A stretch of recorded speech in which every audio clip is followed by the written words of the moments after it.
Alam niyo ba na ang batang unggoy na ito ay pinabayaan na lang ng sarili niyang ina? Kaya naman ibinali niya na lang ang kanyang atensyon sa isang stop toy na plushie dahil napansin niya na hindi siya nito ipinagtatabuyan palayo. Parang ikaw lang din kaya ka pinabayaan at ipinamigay ng sarili mong mga magulang dahil ayaw niya sa'yo. Ang daming makakarelate at maiiyak sa kwento ng monkey na ito. Ang kanyang pangalan ay si Punch the Monkey, isang Japanese macaw. Ipinanganak siya noong July 26, 2025. Matatagpuan siya sa City Zoo sa Ichikawa, Tokyo. Dito rin nakatira ang kanyang ina, ngunit siya ay pinabayaan at inabandona noong ipinanganak siya. Kapag lalapit naman si Punch sa sarili niyang ina para yakapin ito, ayaw talaga nito sa kanya at siya ay tinutulak lang palayo at pinababayaan. Sobrang kawawa talaga siya dahil tanging ang ina lang niya ang kilala sa loob, ngunit ayaw pa nito sa kanya. Sobrang nahihirapan din siya sa sarili niya, gawa na siya ay napakabata pa. Kapag sinubukan naman niyang lumapit sa ibang mga unggoy, siya ay binubuli lang nito at sinasaktan pa. Kaya palagi na lang siyang mag-isa at ang ginawa naman ng mga zookeeper, sila ang nagpakain at nag-alaga kay Punch para lumaki. Ayon sa kanila, pinabayaan na daw talaga siya ng sarili niyang ina. Sinubukan naman nila na ibalik siya sa kanyang ina pero ayaw na daw talaga nito sa kanya. Trinay din nila na ilagay siya sa loob ng kulungan ng mga unggoy pero siya daw ay pinagtutulakan palayo at ayaw maging kaibigan siya. Dahil napansin ito ng zookeeper na ayaw nila sa kanya, kaagad na gumawa sila ng paraan.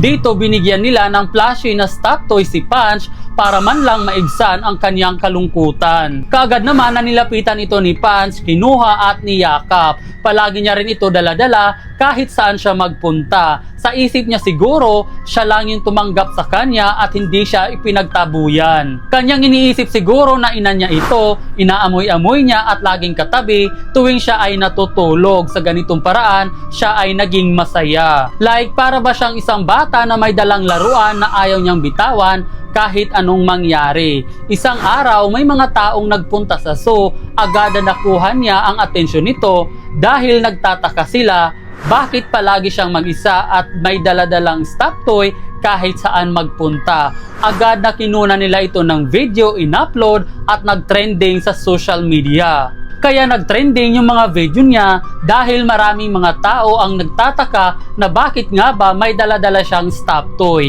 Nang malaman nila ang kanyang story, maraming mga tao ang naawa, nalungkot, na-touch para sa kanya. Ayon naman sa kwento ng mga zookeeper, kaya daw oranggutan na stop toy ang ibinigay kay Punch dahil magaan ito at madaling hawakan. Hindi din nagkakalayo ang kanyang itsura sa kanila. Natuwa din sila dahil naging effective ang kanilang ginawa para punuan ni Plushie ang kakulangan ng ina ni Punch para iparamdam na may nagmamahal sa kanya. Sa ngayon, unti-unti na siyang tinatanggap at may nagmamalasakit na sa kanya, itinuturing siya na parang anak, kinukutuhan at niyayakap. Ang importante, may mga kaibigan na siya kahit papaano. Kapag may mga kasama na siyang kapwa unggoy niya, binibitawan niya na din yung stop toy niya. Dahil sa pangyayaring ito, madaming mga tao ang nagdo-donate ng pera at madami na rin ang pumupunta sa zoo para tingnan sila. Pero napansin din daw nila na nahihirapan si Punch makipaghalubilo sa kapwa mga unggoy, siguro dahil nasanay siya na ang lagi niyang kasakasama ay si Plushie, kaya siguro ganun. Kahit sino naman mahihirapan dahil iba ang nakasanayan niya. Ayaw niya lang siguro baliwalain kung sino yung unang tumanggap sa kanya. Darating din yung araw maiisip niya na bilong talaga siya sa kapwa mga unggoy niya at hindi sa stop toy. Akalain nyo yun, pati yung mga unggoy nakakaranas ng ganitong pangyayari, yung inaayawan ng sarili nilang ina. Parang yung tao lang din, di ba pag ayaw nila sa bata, iiwan na lang kung saan-saan, minsan yung iba, pinapalaglag pa. Sobrang naawa ako para kay Punch. Ikaw, ano ang naramdaman mo para sa kanya?